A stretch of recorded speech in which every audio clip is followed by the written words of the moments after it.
কিন্তু আমি অফিসিয়ালি চিন্তা করলাম যে এটার নির্বাচনী প্রচারণা বা ইলেকশন ক্যাম্পেইনটার জন্য আমি কিছু মানুষের সাথে যোগাযোগ করলাম।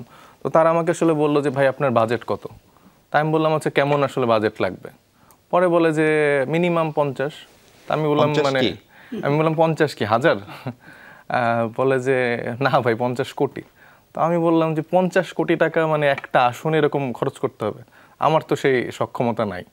এখন বলছে ভাই তাইলে আপনি ইলেকশন করার মানে ইচ্ছা পোষণ করেন না। মাত্র দুদিন আগে উপদেষ্টা মহোদয় বললেন যে নির্বাচন করতে গেলে উনি একটা কোটি কোটি টাকার হিসাবের কথা বলছিলেন, আমার ঠিক মনে পড়ছে না 20-30 কোটি নাকি 200-300 কোটি। তার ঠিক 2 দিন পরে উনি যখন নির্বাচনের ঘোষণা দেন, তার মানে কি এটি দাঁড়ায় যে আসলে এই কোটি টাকার সংস্থান হয়েছে বলেই তিনি নির্বাচনের ঘোষণা দিলেন?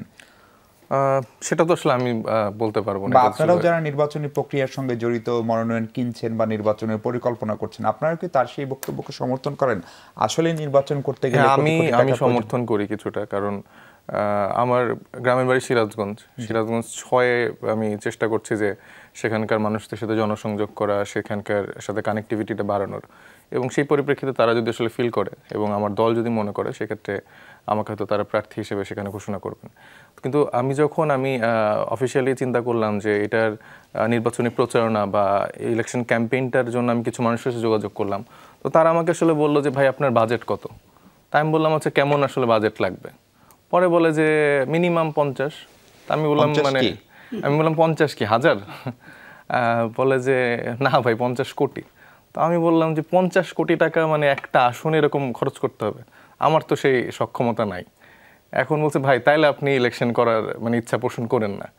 এবং আমি যেটা দেখলাম যে অলরেডি বিএনপি মনোনীত যেসব প্রার্থীরা আছেন তারা এলাকায় মানে এর থেকে অনেক বেশি হয়তো খরচ করেছে। তো সেই জায়গায় যারা তরুণ রাজনীতিবিদ আমরা আছি বা অন্যান্য নতুন ধারা রাজনীতি যারা করতে চেষ্টা করছেন, আমার মনে যে ফুয়াদ ভাইরাও একমত হবেন।